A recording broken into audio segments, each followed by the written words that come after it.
Sacred Symbols, a PlayStation podcast, is brought to you by, well, you. If you want to learn how to support our show, go to patreon.com/laststandmedia.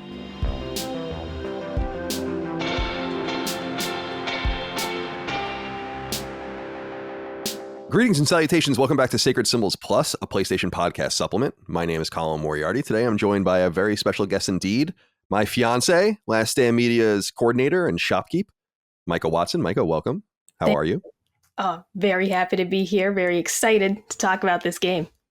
Yeah, me too. It's interesting. I love this game. I think it's one of the great games of all time, The Last of Us Part 2. You know that this is what we're going to talk about if you already clicked on the podcast and hit play, but I have been loath to talk about it more. I feel like there's just this game was ruined in some way, even though for me, as a piece of gaming history and a stamp in gaming and a pillar of gaming, it's been kind of ruined and spoiled for me to the point where I just don't enjoy talking about it. And it's one of those things where it's a really good pitch for this podcast so far, but it's one of those things where I try not to be too evangelical about the things I love. And when people insult the things I love, it doesn't really get to me. A good example I always use is 311, my favorite band of all time. When people make fun of them, like 311 sucks or whatever, I'm like, I don't give a flying fuck what you think about 311. It doesn't affect me at all. But with this, people I feel like have gone so far out of their way to mischaracterize this game, to ruin this game, to injure this game. And I really started to, over the last 2+ years, just be like, I don't really want to even talk about this game anymore. I was kind of relieved that it never came to PS5 as a native game to kind of get the whole hullabaloo going on. But then after The Last of Us Part 1 came out in September, which on PS5, which you and I both played independently, and I got the platinum in that, and then you beat it all the way through. You showed more of an interest and propensity into playing The Last of Us Part 2. And so you did, and then you asked, and we kind of talked about maybe doing a show about it and revisiting it again, even though I never really wanted to do that. So that's how we got to this point. And so I'm quite excited about having this discussion with a new brain, as it were, that hadn't really been inundated with, I guess, the drama over the last 2 years in terms of not really being familiar with the subject matter apart from spoilers and all that. So that's a long-winded way and a long taxi on the tarmac to say, this is how we got to this point about kind of revisiting this game again. This will actually be our third podcast about this game alone. So with all that said, Micah, welcome. How are you? How's everything going? How's life? Very well. Busy as always with the pups, with the merch, which we're always so happy when I see new orders. When I wake up every day, that's kind of the highlight, is packaging those up, going to the post office. But yeah, things are very good. Playing a lot more games lately, reading more books lately. So yeah, great. Yeah, you're in a good space lately. I'm totally with you with writing or with reading rather, where you kind of have to be in a more peaceful and tranquil state in your life to be able to do that. And I used to read so much more voraciously than I do these days. I had a moment, where I read a few books consecutively in the summer, but otherwise my mind is just not in a place for that. But I'm glad that you are playing more games now too. And I've seen you play a lot of different and interesting things lately, like The Witcher 2 and others. But you went on to The Last of Us Part 2, and I want to start here. So I went on Patreon, as I sometimes do, and I asked for inquiries. And we had more than 100 of them from the audience, people eager to talk about this. And I took a few of them. And Scott Barber asked us, and I thought this was a good place for us to start this discussion, Micah. He says, "Hi, Sacred Crew. This question is for Micah. Was there any reason in particular you waited so long to play the game? I actually hadn't played the first game when the second launched and was familiar with the story, but the controversy surrounding Part 2 actually convinced me to play it. And I really did enjoy it. Wishing you guys all the best." Thank you, Scott, for writing in. It's worth noting we're going to spoil the game indiscriminately. I am sure the first game will probably get spoiled too. So listen at your own risk from this point onward. Where are you at with this, Micah? Why did you wait so long to play it? And what made you succumb? Yeah. So the game was spoiled for me, just, altogether. And while some of those spoilers ended up not being true, they ended up still the important ones, finding out that Joel dies. And there are some spoilers that, like when a movie gets spoiled, I can look past some of it because I could say, you might tell me the ending, but I don't know how it happened. But the problem with The Last of Us Part 2 spoilers was that it told you what happened and how it happened. If the only spoiler I saw was that Joel dies, I would have played the game still. I would have said, well, I gotta know how that happens. But the problem with these leaks was that they were just everything. It was like that, what happened, who did it, why she did it. There was so much just revealed that I just didn't want to play it at that point. I was disappointed. I was just really sad. And I guess I was sort of waiting until my memory softened a bit, at least, so that some details, I forgot a lot of things that had been spoiled until I saw them again. And then I was like, okay, I remember that. But I took enough time to forget some things. And then also finally playing part one, just playing that again. I hadn't played the game in several years. And it really made me just that much more curious about what happens in the next one. And that's when I really started to soften towards, I'm going to actually play this game. Yeah, I'm glad that happened. And I totally, we'd be remiss not to acknowledge, though it is beating a dead horse in the, what do you beat a dead horse with? You just beat a dead horse. You don't beat it with anything. You just beat a dead horse. Whatever you have on hand. With that, whatever is handy, a bat, let's say, baseball bat. It's fucked up.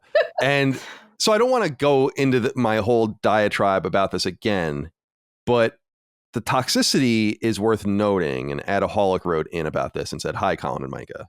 The Last of Us 2 is a crucial game to me for a lot of reasons, and in my opinion, one of the best examples of how the gaming medium can be pushed forward.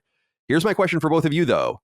Are either of you surprised by just how toxic the conversation became and is around this game? It seems like you can't mention how much you enjoy this game without someone coming along and telling you how much they hate it. It's gotten to the point where I don't like talking about it anymore, and I really don't understand what makes this game such a toxic conversation point. What do you guys think? Is it fair? Thanks as always, and keep eating them beans." You will, Adaholic. Thank you so much for writing in. Where do you think the toxicity stems from? Is it just the nature of is it just that the game was spoiled, or is there something more to it than that? I personally think, and it gets a little bit conspiratorial, I suppose, although I guess we also come to these conspiracies once in a while, or this conspiratorial thinking, but there's more to this than just the game.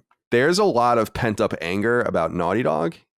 There seems to be a lot of pent up anger about The Last of Us 1. And I can't identify what it is. And I hate to be so reductive because I'm usually the person that is not like this in this way, what I'm about to say, which is, I think it has a little bit to do with Ellie being gay. I think it has a little bit to do, remember the whole hullabaloo about Abby's trans. And that was, of course, one of the most misrepresented and mischaracterized spoilers in the whole game, because Abby's not the trans one. Dummies.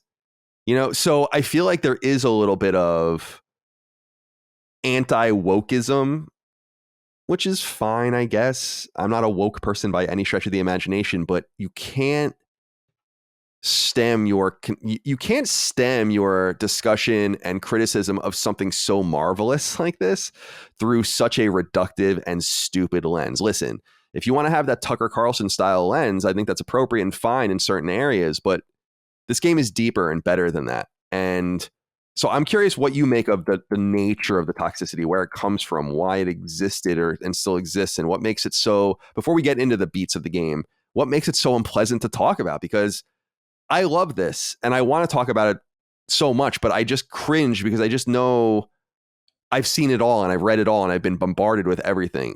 And there's just something different about this game. I've been doing this for a long time. I'm telling you guys, there's something about this game that has gotten everyone's ire. Yeah. For me, one of the things I noticed primarily like in my own friend group was people being really upset about the Joel spoiler. And it wasn't just the fact that he dies because this is a survival game. Like that's kind of like, okay, that's understandable. But I had friends who were really upset with how it happened. And then they said it was flat out disrespectful to make you play as Abby, who's the person who perpetrated it. It was just one of those, like, people felt like it was a slap in the face to fans of the first game because of the nature of how it happened, because of how awful it was. And I don't agree with that because it's storytelling. It is what it is. But I think that if you had played this game going into it completely fresh, you didn't have anything spoiled for you, you would have the probably desired outcome of, I'm going to play this game. I'm going to understand, Abby's motivations. I'm going to understand why this happened and be sympathetic. But there's just no sympathy when you already know what's going to happen and you've already told yourself to be angry about it. So that was a big thing I noticed in my own friend group, was just from the story. A lot of people were just so angry they didn't want to touch it. And when they did play it, they already had this mask on that they weren't going to enjoy it. They were playing it just to see what it was about, but they already told themselves they didn't like it. And then there definitely was an aspect of it when I saw the leaks saying that Abby was trans. That was a whole debacle. And even though that didn't end up being true and there was a different character who was trans, that was totally an issue that I saw online and comments everywhere, people saying they didn't want to play it just because that existed. And of course, in this game, we actually do see Ellie dating a woman. And that, also drew some people's criticisms. I don't know. I don't understand it being that big of a deal, because when you actually play the game, it just sort of fits in. It's just a normal thing. These two people are just in a relationship. It doesn't feel forced or anything, but it's definitely, I feel, people that haven't even played it that are just saying, like, I don't want to interact with this at all. Yeah, it's lame, and it's an important reminder of, I don't want to use the word extremism because that's such a loaded word, but this polar thinking, let's say, of, we had a conversation, for instance, on Sacred Symbols that just went live, the regular episode, about what I would consider as significant race baiting for Final Fantasy 16 from people that are interviewing them and asking them where the black people are in Final Fantasy 16. And to me, that's one example of an extremist or polar point of view that is not shared by very many people. No one looks at an anime and wonders where the black people are in it. It's just weird. So that's one form of social political extremism. But keep in mind that it can go the other way. The second someone hears that someone is trans, the second someone hears someone is a lesbian, they're like, oh, it's woke. Ah. Why? Lesbians exist. Trans people exist. They're obviously going to exist in this space. I don't really... But I should remark, not only in gaming in this space, but in this space, what I mean is in the fictional space of The Last of Us. If gay people exist now and people that are trans exist now, then they're going to exist in the apocalypse. So that is an extremist point of view to recoil simply because of that inclusion. And I look at it as a sort of, the example I'll use is, I know your dad loves ice fishing. It's like you walk on an ill-formed sheet of ice, and the first thing that happens is there's the first major fault that appears, right, across the ice. And that was Left Behind. When they introduced that Ellie was a lesbian, that was like the right across the ice as it cracks. And then fell through with Last of Us Part 2. Lesbianism, love triangle, trans religious people, it's the scars and all the rest. I just feel like it's really reductive, and The Last of Us is owed more than, both games are owed more than this notion that it can be reduced to a gender, it can be reduced to a sexuality. It's not about that. That's the texture of humanity. It's not about that, though. And I think people are getting all caught up on it. And you and I are such big fans of memes. In fact, we always just talk in memes. But I love the meme of, the soldier standing over the bed, and there's like all the knives and the missiles and the bullets going in his back. And then there's the kid sleeping in the bed. And that was me absorbing and erasing all of The Last of Us Part 2 spoilers before it came out from Patreon, as the game was thoroughly ruined for me. Like, people think that they saw spoilers, but I was reading and seeing just by nature, being that guy over the bed, trying to stop. So I went in with a different chip on my shoulder, but it had nothing to do with the social or political makeup of it. And I just feel like Left Behind almost seems in hindsight like a signal of things to come. Like, just so you know, she's a lesbian. Oh no. We don't want anyone to get upset, and we're going to bring this a little further. And I feel like there's part of it, and I just think that that's lame and reductive and stupid. With that said, I want to ask you from the top, what do you think of the game? I mean, what do you think of The Last of Us Part 2? And I will say this before you say it. I think it's one of the greatest games of all time, easily, not even close. And so that's my predicate. I wonder what yours is. The very first thing I want to say about the game is let's round up the hosses. But aside from that, no, I liked it. I liked it a I love lot. them horses. I did not enjoy it as much as the first game. It's very good, but it's too long. It's entirely too long. That's the number one thing for me is the first game is such a compact experience. You are going from point to point and it just flows. And what I feel like actually the biggest detriment to part 2 is the like play areas are so open and take you so long to explore if you actually want to do so that I found myself like essentially spending 15 minutes not seeing any enemies, not doing anything except looking for supplies, which is the smart thing to do, but there was just too much. There was so much in these open spaces to look through, and I just kept thinking like these pauses are killing me because I'm losing the effect of the tension. In Last of Us Part 1, it just felt like you were just constantly going, from frying pan to the fire. Like it was just never ending mishaps with like very small moments in between to like gather supplies and move on. Whereas part 2 had just so much to look at. As soon as they handed Ellie the map, I was upset. Like as soon as you had the map in the entry to the game, I was like, oh no, there's too much here. There's too much. But overall, I like it. The new mechanics were cool. Going prone, they really liked making you do that. The rope swinging, they added new stuff, which is cool. It felt definitely like a progression in terms of the gameplay itself. And I liked the story, even having it spoiled. There was things I hadn't seen, so I enjoyed it still. So I'd say overall, I liked it a lot, but not as much as the first game. Interesting. I want to ask you, from your perspective, what is the game about? Like, and I don't mean like beat for beat, give me the script. I mean, what is it about? What is the game trying to say, do you think?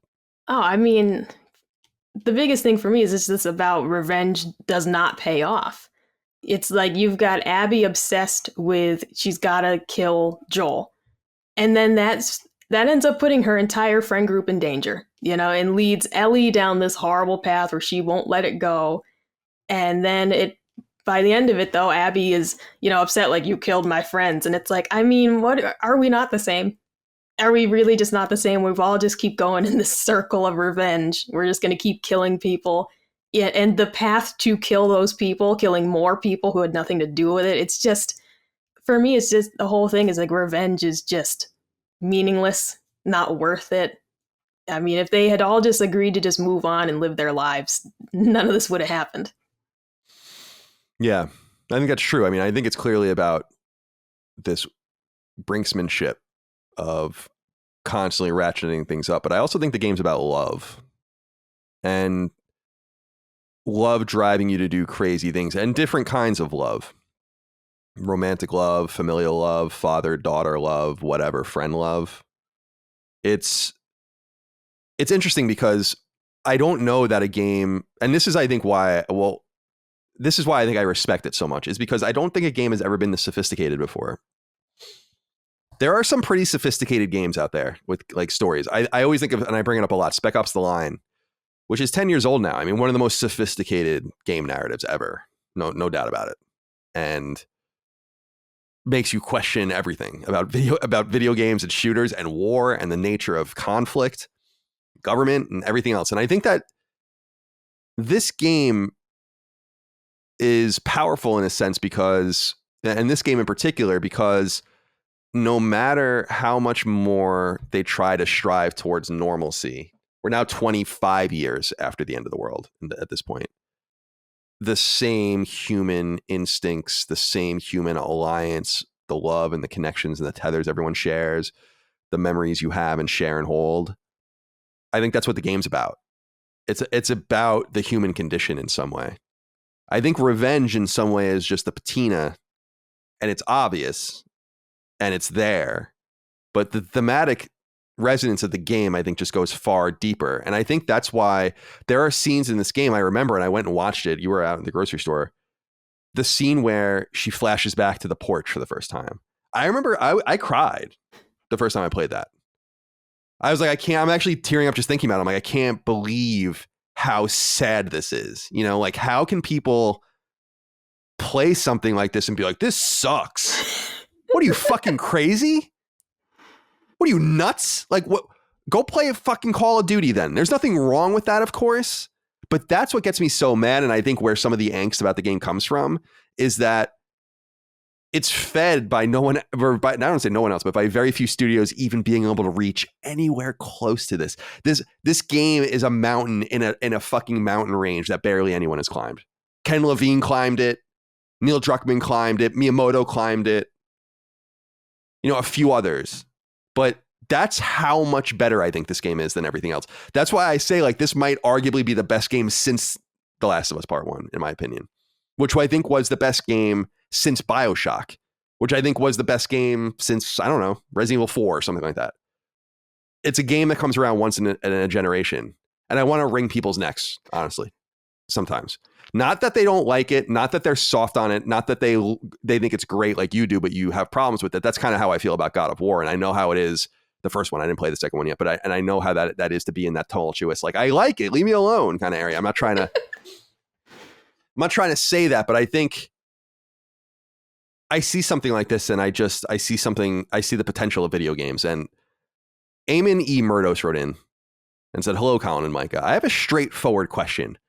What makes The Last of Us Part 2 one of the greatest games ever made? I feel as though this game still never got its due, despite being the most decorated game in history, Game of the Year awards and other individual awards. And obviously, that is in large part due to the toxic and distracted conversation surrounding the game that malign the conversation before the game itself. I love the game dearly. It sits truly atop a throne never before seated in many regards. Colin, please simply go all the way in on just why the game is a step or many steps above the rest. This game clearly does not require a defender, but rather an objectively defined critic who has an eye for world-class quality in video games. You have the floor, sir." In some way, it's up to you guys whether you think that that's me, whether I'm that world-class critic. I don't know that or not, but I agree in the sense that this game, from my perspective, requires a much more eloquent defense. And I know for a fact in my heart of hearts that there is going to be crazy revision about this game. I am watching you motherfuckers. I remember the games when they come out and people like them or don't like them, and the trash that this game got. And I don't think it's going to be like that in 5 or 10 years. I think people are going to look back and be like, we had a really good thing here. We might have potentially ruined our ability to get any more of it. That said, I wonder what you think, Micah, about even though you think the game's great, but perhaps not of the echelon that I think it is, what does it do, if anything, better than anyone else? Well, the characters are certainly better than any that I interact with in most games. The quality there of the characters, their motivations making sense, also the voice acting, of course. I mean, that actual immersion of it, because that's huge for me. I really try not to multitask when I'm gaming. I try not to put on a podcast or do anything else. I'm just focusing on this moment. So unless it's like one of my weird Japanese games with horrible voice acting, then we want something else to cover that up. But so number one is just the actual immersion there of they really sold me on it. I'm in this. They are making me feel things because these characters are just so well written. And a big part of that was seeing Ellie and Joel fight repeatedly about the whole issue of, him saving her. That comes up several times. It's very clear that it comes up over the years between them. They have a moment 2 years after he saves her. And then it's like another couple of years goes by. They have the same argument again. And that really stuck with me because it is something of like, she wouldn't just get over it. This isn't a conversation you can have and just be done with it. And that felt really realistic. That felt like something totally true to form of Ellie would still be mad about this. And they would discuss it a couple times, but like she would still be mad. And that made sense and it felt real. So for me, the best thing about this game is the characters themselves. They're complicated. They have a lot going on in terms of their motivations, what they're doing and why, and really feeling torn between different things. When you have, towards the end of the game and Ellie's presented with, am I going to go after Abby again? And really wrestling with that decision. I just liked that every decision they made felt like it really was hard for them. So the character writing is, for me, what sets the game apart from, most other games that I play. And the actual gameplay itself, it works really well. It feels great to shoot the guns. Exploring the world is awesome. But the characters, for me, are like the biggest thing. Yeah, I think you're right about that. There are only a couple other games I can really think of, like Red Dead Redemption 2 is one, and a few others that have just a really quality, truly filmic quality cast of characters. And I think The Last of Us and The Last of Us Part 2 are two of those games as well. I think what makes the game, to the question asked, who asked this question? Eamon, is I mean, I think there are a lot of things, and perhaps it's the chemistry of all of those things together that makes this one of the greats, or the great. I think you can argue that The Last of Us 2 is maybe the greatest game ever. Although I don't know that I would. I don't know. The more I play and the older I get, the harder it becomes for me to figure out what is truly the best. Things just go in groups, and it's in that group of games with 10 other games or whatever, no doubt. And there hasn't been a game that's been better than it since I've played it. I can say that. So 2.5 years ago, 40 games ago, or something like that. But it's the so-called production per square inch that I always talk about that I think is huge here, that I think is even higher than Red Dead Redemption 2, but just by nature of that game being truly open world. Although that game really excels in this space too. But I think about design and I think about assets. And so you walk into a house in a game and there's a table and a chair and there's cups and books and everything. And a writer or a artist went and made all those assets, and then a designer placed them all in a gray box and made these spaces. And that's how you get all of these different places that you see in games, right? 3D spaces.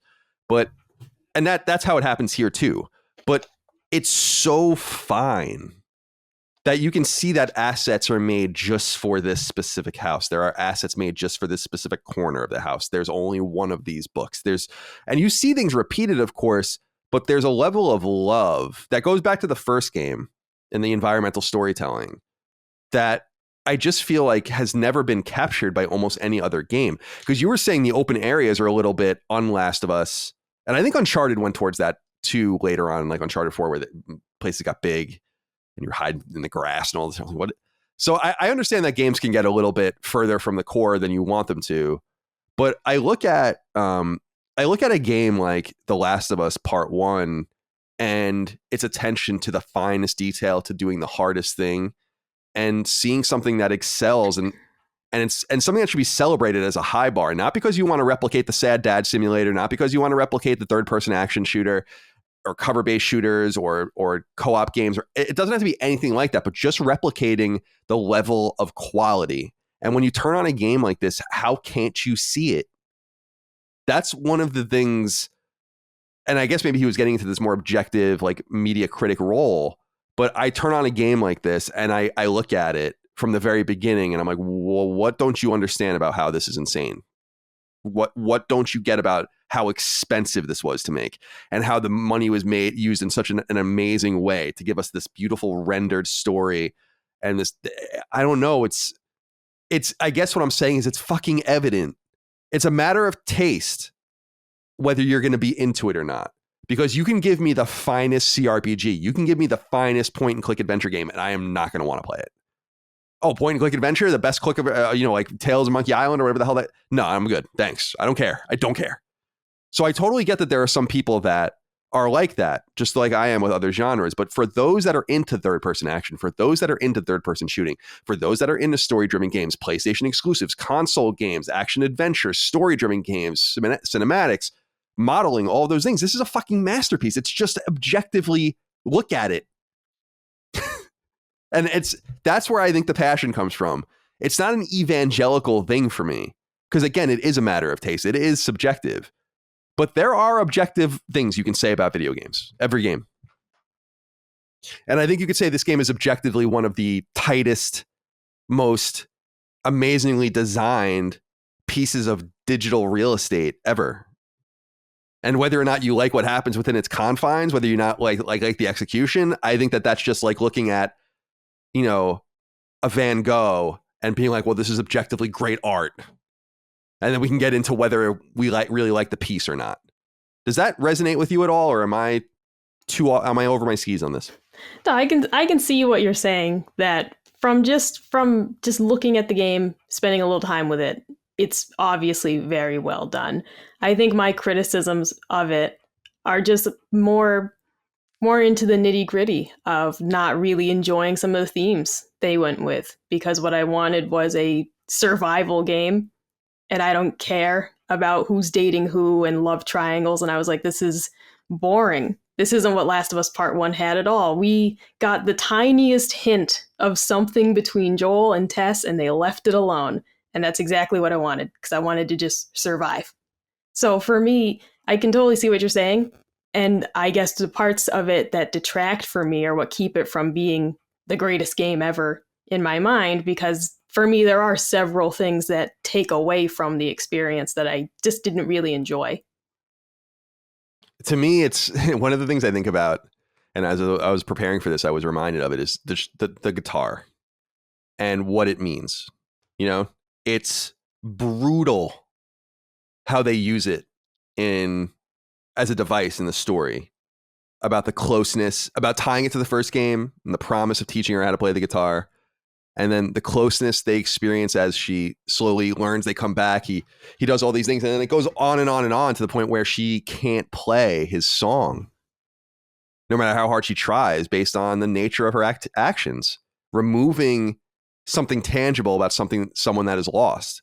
This is sophisticated storytelling. I'm sorry, like I don't know what else to say. This is not common in video games, and that's why I look at it. I'm like, God, I don't know if I want to use the word embarrassed. I write game stories that are nowhere near the level that this stuff's on. So I guess I'm talking to myself, but I would look at this and be like, if I were at another studio, I'd be like, we are so far behind. It's not even funny. It's like when The Witcher 3 came out and then Fallout 4 came out 6 months later, and everyone's like, are you kidding me with this? People liked it, but it was clearly aged. It was clearly not up to snuff compared to where it was, compared to what's come since. That's where my mind is kind of at, is my hope is that, and I know for a fact, really, I mean, it's not as controversial in development circles to the point where they look at it and they say, like, we need to do this. We don't need to tell the story of this game. We don't need a post-apocalypse and a fucking zombies and rogue governments. We just need to pay attention to what made this game special. And what made the first game special was the gameplay and the characters, but it was also her flipping through records in the record store. You don't see that in any other game, do you? You know, like you don't, it's just strange, right? Like how these scripted moments, the voice acting, the level, it's just, so I hope that to the question asked about me, like taking the floor and going all in, that is me going all in. To me, this is an example of this is potential in a fucking digital package. It's everything video games can be. I don't know that we're ever going to discover a gameplay mode that makes video games revolutionize itself in the way we play ever again. I don't think it's going to happen. I think we've figured out 2D planes. I think we figured out 2.5D planes, 3D games, spaces, the way controllers work, shooting and mechanics and perspective. I don't know that a lot of these things are going to change. What's going to change is what games tell you. And so that, to me, is where the power of this game lies, and the power of games like BioShock, and the power of games like Spec Ops: The Line, and so on and so forth. That is the power, is the unique narrative drive and making you do it yourself, not reading it from a page, not watching it from a screen, and all the rest. But let's move on. Riley Brewer wrote in and said, "Hey, Colin and Micah, hope you are both well. My question is regarding your thoughts on suddenly playing as Abby halfway through the game. Wondering how you feel about this narrative choice so many years later." It's not so many years later, it's been 2 years. "I particularly remember Chris not enjoying being hammered over the head with the idea of two sides to every story, and Colin having not really wrapped his mind on it. Personally, I enjoy the inclusion of Abby, her motivations, background, etc., and think the inclusion of her helps showcase the continual moral gray of the world. Would love to know your thoughts." So Riley asked Abby, this is, of course, the biggest point of contention in the entire game. Before I give any thoughts, I'm curious what you think of this character and playing as her and being forced to experience a parallel story to Ellie's that brings them on several collision courses. Some could argue that the game could have ended before it did, based on one of their collision courses. But what do you think about Abby now that you've played through it? This is obviously, again, the major sticking point for a lot of people. So I enjoyed playing as Abby. Obviously, I saw it coming. You know, I knew this was going to happen. It wasn't a surprise. I enjoyed playing as Abby. Her loadout was awesome. I liked seeing this other faction, you know, the wolves, and seeing kind of inside their world. If I'm being completely honest, I would have preferred to just have the game be all about Abby and just not do this whole two storylines thing. Like, I would have rather have seen her and her friends doing what they do, searching for Joel. We go to that point. I don't know. I wasn't a fan of really playing as both characters, but I really liked playing as Abby.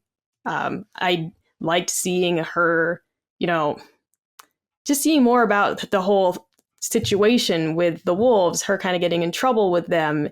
It makes me so much more curious about how many other factions are out there, because this game had several. You have the wolves, you had the Seraphites, and then you have the rattlers at the end, which really don't get explained at all. And it just makes you curious. Like, this is all within one locale, one space has all this happening. And then this is a whole country full of these. So for me, what really opens up is the potential of so many stories that could be told here. And yeah, I liked playing as Abby. I just wish maybe that was the only person you played as the whole time. Yeah, this to me didn't bother me from the word go. When I found out about it through all the spoilers, as I'm protecting you guys sleeping in bed, from the missiles and the knives and the ninja stars.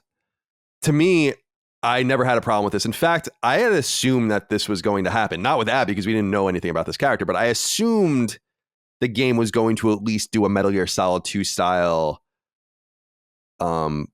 meet Raiden kind of thing. And I think that they did that. And they were very successful. In fact, I think some of the trailers were faked to avoid showing some of this, like making assets just for the trailer, showing Joel not getting, killed. And I think they replaced Joel with Jesse in one of those scenes to make it look like something else is happening. Anyway, I think that for me, Abby is an interesting character that shows more texture, like you said, to the world, shows a different group, the Washington. What are they? I have it written down here. I forgot what their name was.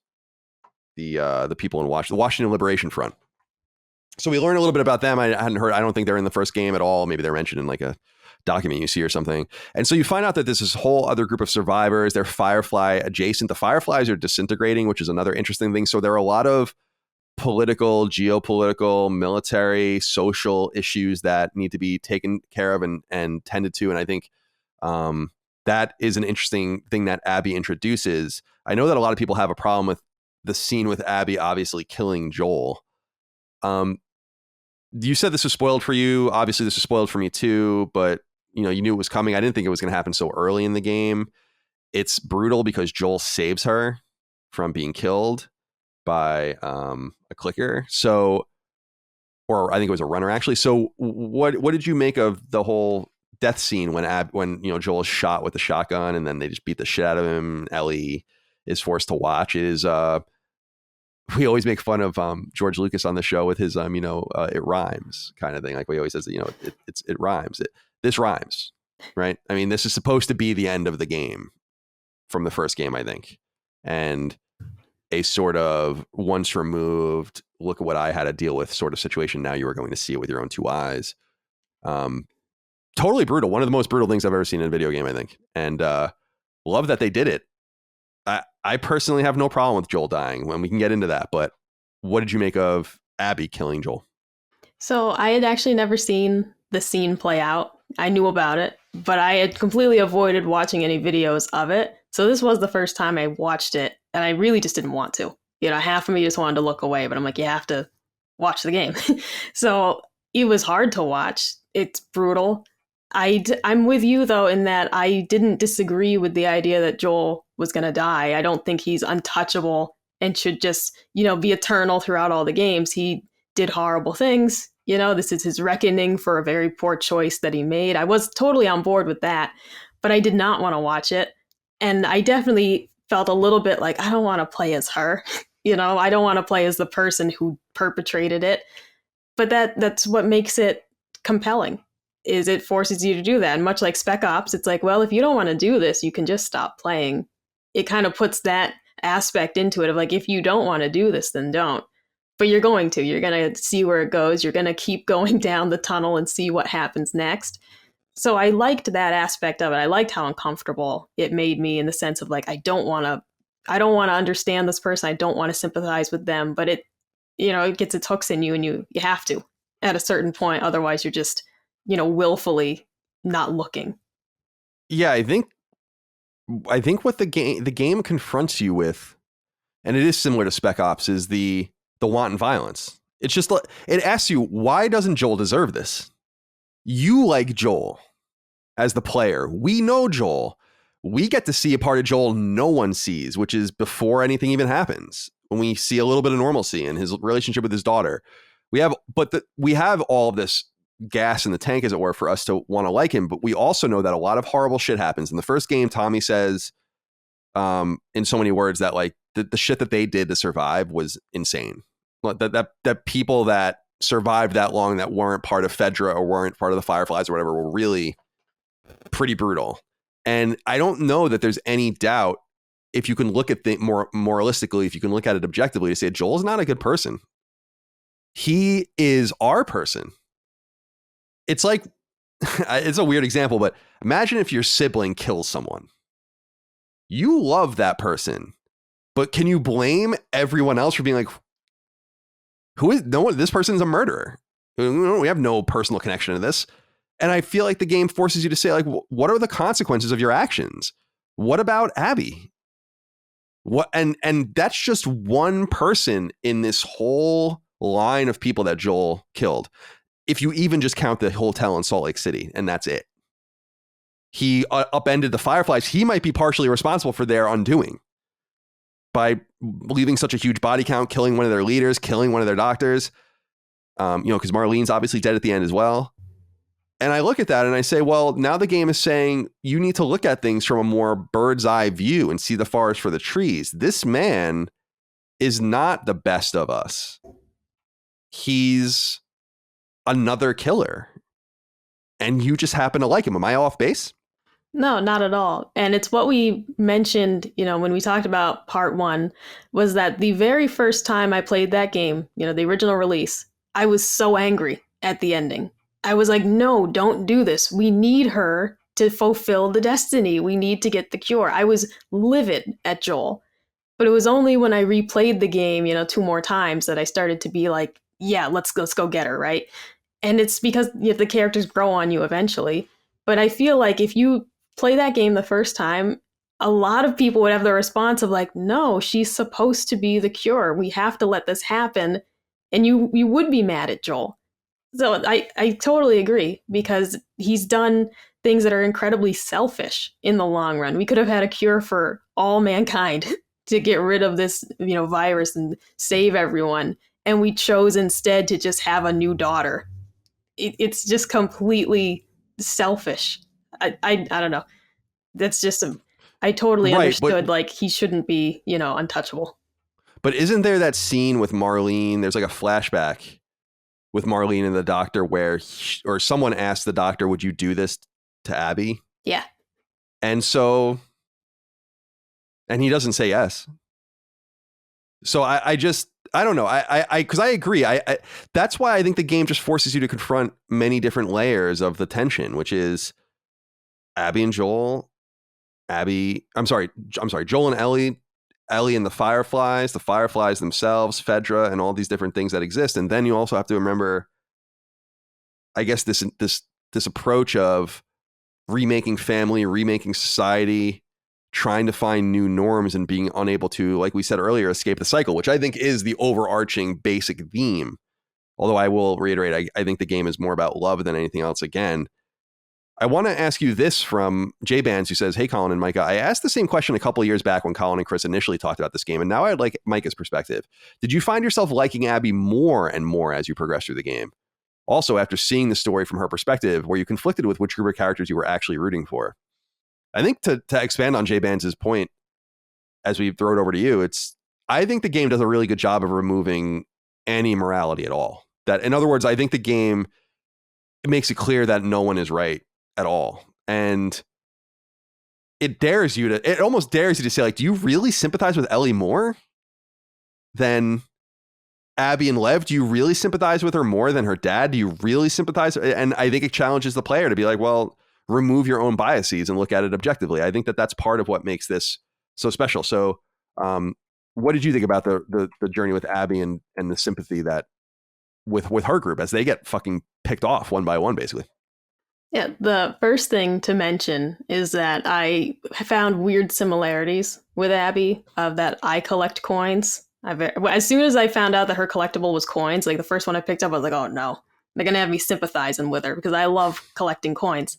And then Mm. she's also afraid of heights. I'm deathly afraid of heights. I was like, they're humanizing her. I don't like it. But it worked.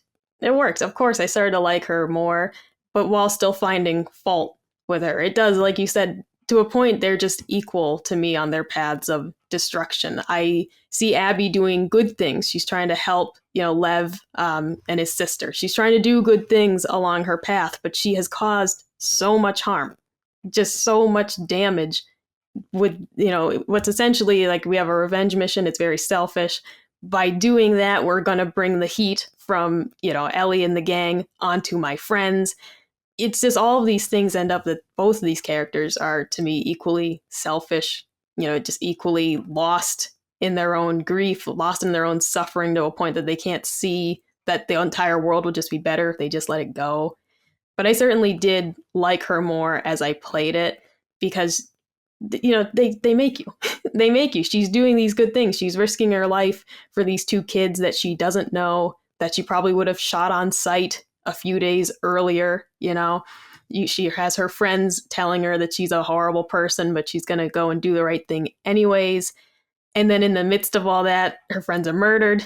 She still is determined to save this kid. It's a lot to process, So I feel like they got me. They made me sympathize with her. It worked. But at the end of it, I still felt like both these characters, Ellie and Abby, are both deeply flawed. And the whole thing, it's one of those, the whole thing could be avoided if the Eagles just flew the ring to Mordor. And it's like, well, we wouldn't get the movies that way. But Yeah. yeah, there is a very basic solution here that would have saved us all a lot of heartbreak.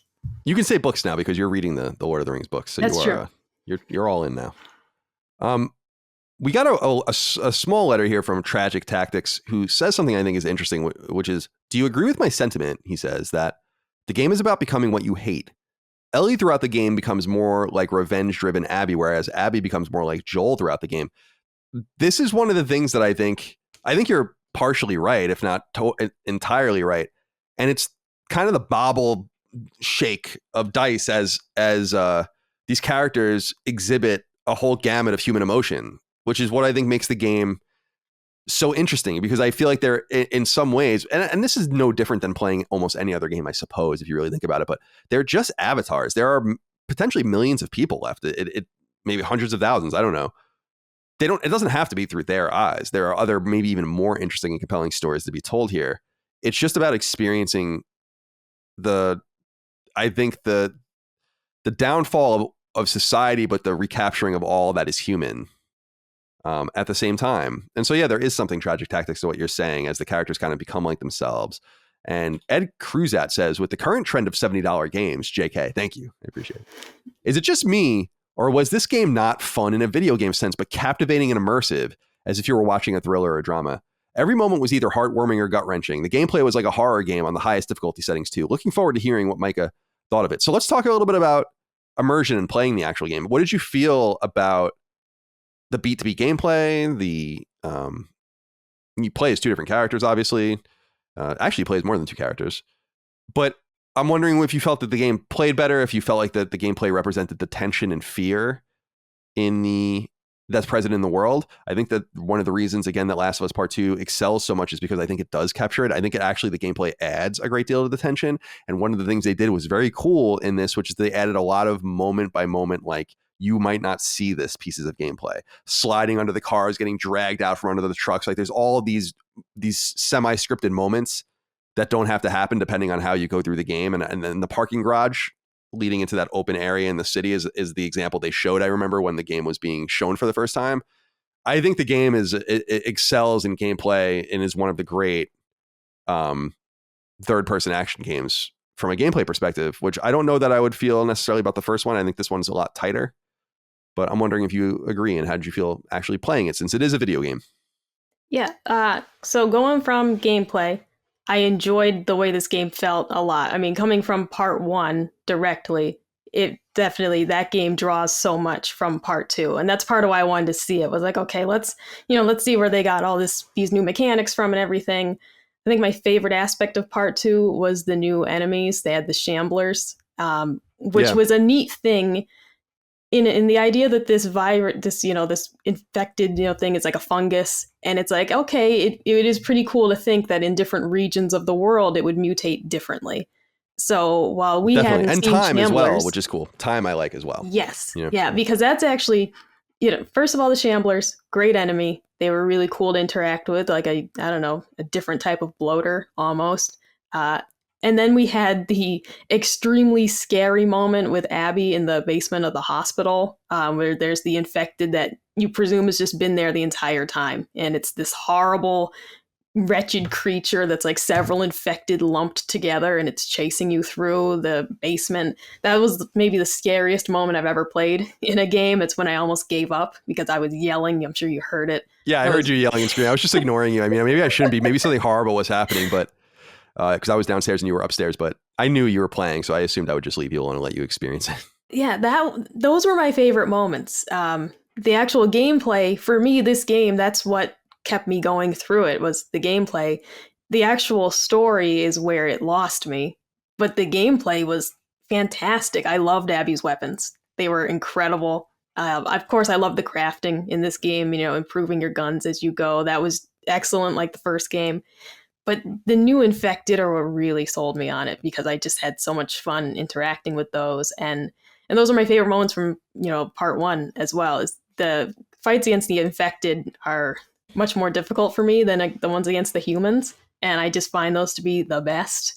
And that hospital basement section was just so terrifying. I had to keep taking breaks from it because I was just so wound up, and that's what I wanted. That was kind of what I was waiting for to happen, was these moments that would really chill me to the bone. But when it comes to the actual story of the game, is where I started to get a bit bored. When we're talking about a love triangle in the middle of the apocalypse, and I'm just like, I don't care. We had talked about it a bit, where you had said that part of that is like, it's establishing normalcy, how far these people have come in the way that they can worry about these things now, right? That we have the mental bandwidth to worry about a relationship because we're doing well enough. But I also was just like, but we have a restaurant in town and they have electricity. Like, for me, those are all things that point to normalcy, and the world's doing as okay as it's going to be. I didn't need to, be thrown into that Jesse and Dina were together and now they're not, and they or won't they?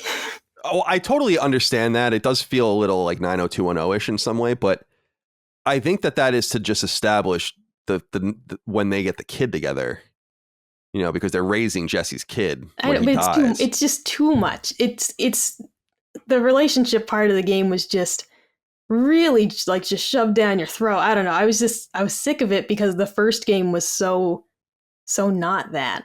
There was just none of it. There is no love in the first game. It's not there. So to have this one just repeatedly be like, we had Jesse and Dina, and then we got Owen and Abby, and Owen and Mel, and then Owen cheats on Mel with Abby, and I'm supposed to care, and I just don't. And Mel's pregnant too when she dies. Right, and that was hard. That actually meant something. But some of these cutscenes were just too long as well. It's the point of like, I'm bored because it's melodramatic and this isn't interesting. Like, these aren't the cutscenes that should be several minutes long. It should be anything else but that. Oh, so that's where it lost me. I can see that, because I do think, I don't know if I took any of the questions, but one of the things that a lot of people think is that the game is too long. Yeah. And I actually think that that's true. Maybe you could nip and tuck. I would have to play through it all over again. I haven't played it since 2020. I platinumed it on PS4. When it comes to PS5, I'll play it again at some point. But I remember thinking you could shave 5 hours off of this probably. And the funny thing is I feel that way about a lot of games. I don't know if it's me or the games. I guess it suggests that maybe it is me, but I feel the same way about Red Dead Redemption 2, where I was like, literally a third of this could have been DLC. I appreciate that it's in there, but all of this, that's not for this, but the whole end of it, I was like, wow, this is crazy. This is in the game, but I don't feel like this is even necessary. But nonetheless, reasonable minds can differ, like Rick Hogue likes to say. But since we're talking about some of these themes, Riley Henderson wrote in and said, hey guys, hope your playthrough went well, Micah. I'm curious if the disturbing gore or themes of the story turned you off at all. While I love this game to death, almost even more than the original, it was a little hard for me to stomach some of the more grotesque scenes Ellie brutalizing people. Thanks for the great videos and podcasts. How did you feel about the gore and the violence in the game? It definitely plays on the same theme and gameplay styling that I think the original one took so much pride in, which is like, we're going to make you feel it. When this guy's gurgling to death, we're going to have a little bit of feedback in the controller, which is fine, but you're just going to hear it. And he's going to die really slow, unless you want to shiv him in the neck. And I think that's awesome. I think death in games is trite. Of course, it's part of many games we love. I'm not going to say it's not. It's part of games I make. I'm not going to say it's not. But when you think about it, it is kind of lame that we interface with video games where we're just killing or eliminating or jumping on a Goomba or doing something to something. And this game's like, okay. And again, very much like Spec Ops The Line. That's why I see a through line through these games where it's like, we're going to make you do it. By the way, in Spec Ops The Line, the soldiers, they're not speaking Arabic. They're American. Have fun. Yeah, and I loved that. And this game has a similar vibe. We're going to make you do it. And people were even multiple people wrote in about the act of killing dogs in the game, which is, you can't not do it. So what do you make of all of the violence, and how did it resonate with you in comparison to the first game and based on your own tolerance for this sort of thing? Yeah, the first thing I want to say, I did hate killing the dogs. As soon as one was coming at me, I was like, I don't want to do it. But that was definitely a hard part. I had a German Shepherd as a kid, so as soon as he had to kill one of those, I was like, no, not this. So they made you feel it. The worst thing for me, because the visuals, are what they are. I play a lot of bloody games, so that was fine. The sound effects were the worst thing. The gurgling was just gross. There were moments where I felt like I was going to gag because it was just really, really gross. So that was the hardest part for me. And sort of the improvements that they made was the very detailed sound effects, depending on how someone died, was just nasty. The person yelling the name of the person you shot was at first kind of nifty, but I feel like it went too far. It's cool that if I shoot someone and then you'll hear a horrified voice be like, not Jose, which that was cool. But then it happens far too often. And then there were moments where instead of just saying oh no, not Roger, the person would just start screaming. And I'm like, you're a trained soldier. You shouldn't just be screaming because I shot your partner. You got to hold it together. There were moments where I was like, that's just not how this should go at all. You're going to die because I'm going to hear you yelling and kill you. But no, they really upped the ante with that. The sound of design was incredible, gross but incredible, and yeah, really just having to kill people I didn't want to, having to kill these dogs, and it did make a difference at first when you'd kill someone and they're like, oh, not him, and it's like, geez, maybe that guy was cool. I don't know. It humanized it for sure when they're kind of yelling out the names and everything. There was a point where it felt a bit unrealistic that it's like, okay, every time I murder someone, you guys shouldn't be out crying, But it made a big difference for me. I'm not someone who enjoys gore, not at all in movies. And in games, I tolerate it because it's in a lot of games that I like you mentioned. I love Gears of War and things like that, which are very dramatic with the blood splatter and everything. But this one was certainly one of the grossest games I've played. It definitely made a difference. Yeah, Gears of War, I like Gears too, and it's comical. The blood and violence is over the top, but there's nothing about it that's like, oh my god, where it feels real or stunning in some way. I wanted to ask you about what I think is maybe the biggest missed opportunity in the game, which is the Seraphites, the religious sect. Mm-hmm. We see them very early in the game's pre-release PR cycle. When the game is revealed, we see the scene of them going through the woods, skulking through the woods, which is a great scene, just an awesome scene, and they're hanging someone. And that's why I was always making fun of people when I'm like, yeah, the trans guy, the trans person you're all upset about was in the first trailer. You just didn't know. Oh, isn't that interesting? I feel like The Last of Us and The Last of Us Part 2 touch on a lot of really interesting stuff. Governmental structures, the military, social cohesion, relationships and love and all of those things. But one thing it doesn't touch on is religion. And I feel like I have a real affinity for religious stories. And I think people know that just in sense of, I think, that's why The Handmaid's Tale and all this stuff's cool. Like religion being corrupted, religion being bastardized. I think that's good stuff. And in an environment like this, oh man, I think in the United States, it would be running rampant. I think there would be cults and all these kinds of things everywhere in a total crumbling country. And the Seraphites represented this, and I feel like they just didn't do anything with it. That's my one complaint with it. What's the point of all of this other than to introduce us to Lev, which is cool, and his sister? But I felt like that was the game could have really been about that, and I think it would have been really interesting. And we'll get into part 3 and all of that because I think there will be another game and what that could be. And I think taking advantage of the religion and the spiritual aspect of the end of the world, I think is a really exciting thing. And so I just wondered what you felt about the Seraphites and if you agreed with me that it was a missed opportunity. Absolutely, because for me, that was maybe the most impactful storyline as someone who, I mean, I grew up in a weird religion and left it and was shunned by my family. So these are very, very heavy themes for me. And that was the one moment that I almost cried. This game did not make me cry, but the moment I almost did was when you find Lev and his mother, had, been beating him basically. And that was what was like the hardest moment for me to see, was this kid really trying to just get their parent, to understand why. And then just the complete closed door that they hit, because that, not to get too into it, but that really hit home for me.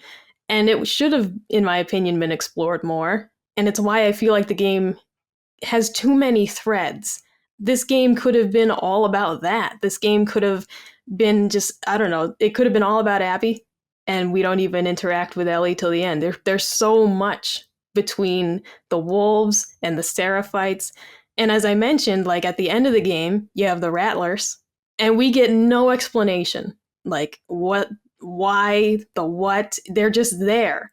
They're just there as a piece of the story. But I'm like, but that could be something cool. Like, and that's what I feel like the first game, was really strong on, was not having too much going on, not having too many different storylines happening, and just really carefully telling a compact story. Because I totally want to know more about the Seraphites, and we get the story in bits and pieces. You get more, obviously, if you read the notes that you find, but I felt completely like there should have been so much more of it, because for me, that was the most compelling aspect of it. These people that are almost Amish in the way that they reject modernity, and they're, living off the land. They have their cool little island. I just wanted to know so much more about them than we actually got.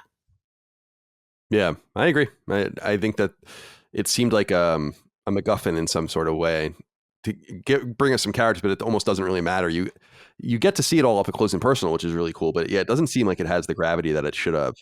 And I wanted to ask you about the final fight as well in the game. Nick M wrote in and said, "What do you guys think of the knife fight at the end of the game? Could it be the most depressing, brutal final boss fight ever? Sending love from your neighboring state of Maryland." Thank you, Nick, for writing in. So what do you make of the final fight, the knife fight on the beach? How did you think it was going to play out? How do you feel about how it played out? And where do you think it leaves us? Well, what I wanted to happen, I just wanted Ellie to kill Abby. That's what I wanted. As soon as you like dunk her head under the water, I was like, yes, do it. But then of course you don't. And I was just like, this sucks. Because I came all this way and I would have killed her. Like, if I did all this stuff to get here and I murdered a dozen people on the way here, you might as well kill one more. So, yeah, while it's happening, it's pulling you in both directions of like, Abby will save Lev if she leaves. Just let her go, okay? Just end the madness. But it's also like, I'm already here. I've done a lot to get here. It more than anything, it made me angry, but it certainly was just it was a Spec Ops moment of like, I don't want to be doing this. I don't want to be here. As soon as Ellie, set foot in Santa Barbara, I was like, I don't want to be here. Just let her go. Just leave it alone. You stop picking at the scab. Just let it go. So that fight was one I did not want to have. But then I was disappointed because I was like, well, if I'm going to do this, I might as well just finish the job. And that probably has left me angry more than anything. Well, I think that's part of I got to feel like that's part of the design, is to say like, wait a minute, what?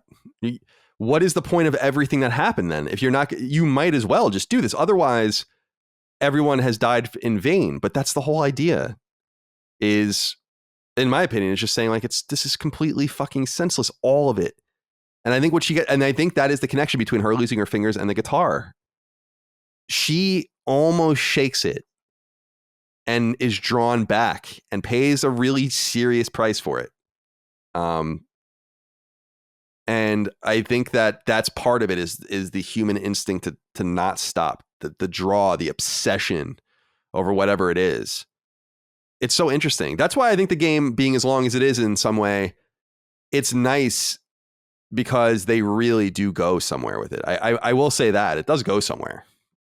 But that brings us to this question from Sean Y, who says, "Hey, Colin and Micah, please put on your tinfoil hats and theory craft how the story of a hypothetical The Last of Us Part 3 would play out. Considering this game sold half of what Part 1 sold on just a single platform in less than a third of the time, I think it's safe to assume we'll get another one." I've said this, and I know many people say or know that I've said this, but I feel like it's more likely we get a third one than it was that we got a second one. There was no guarantee we were going to get a second one. Now I feel like there has to be another one. You cannot leave it like this. And in my opinion, I think that would be fucked. I think this is a worse place to leave it than it was the first time when Joel and when Ellie didn't know the truth. What do you think a third one? Would you like to see a third one? And if so, where would you like it to go? If we get a third game, I want new characters. I don't want anything to do with Ellie or Abby, any of it. I don't want it. What I wanted in a second game was honestly a prequel. My dream was that they would do a Joel and Tommy adventure, and it was going to be about their time before Ellie. That was the goal, or a Joel and Tess adventure, whatever. Like, that was the goal, right? And then we got this, and it's... the last thing I want is to revisit Ellie and Abby. Like, leave it alone. What else can you do here? It's because either they don't grow as people, and I'm just not going to want to interact with it. If you're gonna if we're gonna do another revenge story and we didn't learn anything the first time, I just don't want it. The alternative, if they keep these characters, I would want just Abby and Lev and what they do, and no Ellie, no any of that. Just where do Abby and Lev go from here? Are they being hunted by the Seraphites, the wolves? Like, that would be the only context I'd say I want more of these same characters, but I don't want any more Ellie. I think there's just nowhere else to go with her. And if I really got my third game that I wanted, it'd be like a prequel, and we just go backwards, and even a prequel that doesn't have Joel, just a prequel of, let's go back 20 years to when the outbreak was fresh and what was happening there. That would be awesome. Yeah, I agree. I think there's multiple angles there are multiple directions this is going, because we are getting the factions game, which seems like it takes place in San Francisco based on key art for it, and seems like it might be a game as a service based on recent hirings. They hired the guy from Epic that made Battle Pass for Fortnite, so I think you see exactly where this is going. I can't imagine how much that cost them to do that, by the way, to just get this person and his knowledge, and obviously the purchase of Bungie and all of the rest. So we can see a direction that the specific product, this factions product, is going into, and maybe that's it. But I think there will be a third core game, and I think it's got to be about Ellie, just because I really love the idea of them saying now it's about Abby. Actually, the entire thing has always been about Abby in some sense, because the first game culminates in the death of her father, right? And then it kind of comes like it's a subversion, as it were. I just don't know. I think people would freak out if that happened, unless they do another Raiden type Metal Gear Solid 2 thing where it's like, oh, you're actually playing as someone else again. But you're right, where you have to have the right story, because it can't be about revenge again.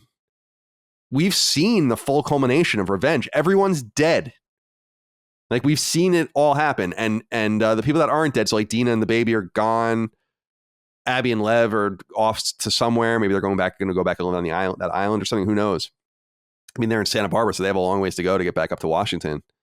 But I look at it and I do wonder, you got to just make sure to have the appropriate story.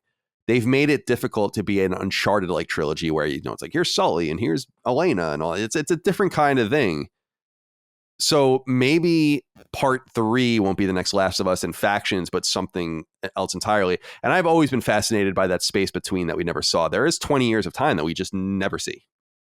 We see a year of time in The Last of Us 1, and then we see a little bit of time over months in The Last of Us Part 2, but there's all this time that we don't see. But I don't know if going back to a prequel with Joel is a good idea and making it about Joel again. It's obvious that it's never been about Joel. I do think the series is ultimately about Ellie. But maybe they can segue to be about Abby, and I don't know. I liked that they left it the way they did, where they just walk away from each other. And I think that's interesting. I mean, we'll see what happens. I honestly have no idea what the plans are for it. Are you surprised? Well, actually, let's take this from Mike Lee, who says hello from Utah. Mike Lee is the senator from Utah, so maybe you're the same person. We can all agree to disagree on the existence of Part 1, but something I do blame its existence for is the lack of any DLC for Part 2. With how somber the game ends, a side story centered around Lev and Yara when they lived as Seraphites would have been a much deserved addition, a la Left Behind. It may also have served as a second chance for Naughty Dog to realize the potential of Part 2's gameplay.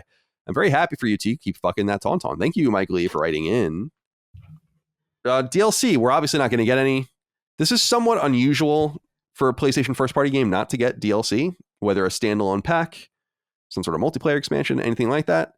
I feel like a lot of that is blamed on the hullabaloo surrounding this game. They might also not have any stories to tell. They just might want to move on. I don't know, but would you have liked to see DLC? I don't think so, honestly. I liked Left Behind, but my stance on it was always, if I never played it, I wouldn't regret it. It doesn't really have to be there. And I don't know. It's not like the DLC on Witcher 3 or anything. I just didn't feel like it needed to exist. I definitely wouldn't want, let's take a little snapshot of, this experience from Part 2. And maybe that's partly because there wasn't anything I really wanted to explore deeper aside from the Seraphites, but not necessarily Lev and Yara and going and seeing them when they actually lived there and everything. And maybe their escape would have been cool, but I felt like I don't know. I feel like I don't need a whole DLC for that. It either would have been too short of an experience or too drawn out, when I just really did not want more of the game. It was long enough already. Yeah, I agree. I think The Last of Us Part 1 had certain things that I think could have been DLC. I know a lot of people wanted Ish, that whole thing with Ish and the kids, and that settlement to be a DLC pack, which I think would have been interesting. However, I liked Left Behind a lot, and I felt like the only thing Left Behind suffered from, as we discussed on the show, was combat. I don't even think it needed any combat and didn't need any violence. It really could have just been about them skulking around the mall and experiencing a day in the life. And I say that only because I assume that whatever they would have presented would have been something I would have never imagined, and therefore cannot really judge the quality or usefulness of that. But I'm always happy to get more stories in this universe. It's just surprising to me, I guess not based on sales and all of this, but they're ready to run something like Horizon just completely into the ground. And The Last of Us, they just run, we'll just do one game. It's like, okay, that's fine. I mean, maybe we should come to appreciate that. But yeah, fair enough. No DLC. Who knows what's going to happen with Part 3? But is there anything else that you wanted to say about the game before we wrap up? I'm kind of satiated on it, but I didn't know if there's anything that didn't come up. Honestly, I think we covered it pretty well. And the biggest thing for me was overall, the gameplay is what saved this game for me. The whole experience was held together by me really enjoying fighting the enemies. And that's what pushed me through the story. In moments where I thought, I don't know if I want to keep going with this, I just enjoyed playing it. I really did. So overall, I think it's fantastic. It's great. But I don't hold it in as high regard as the first game. Yeah, fair enough. I'm glad we got to discuss it, though. The Last of Us Part 2, available on PlayStation 4.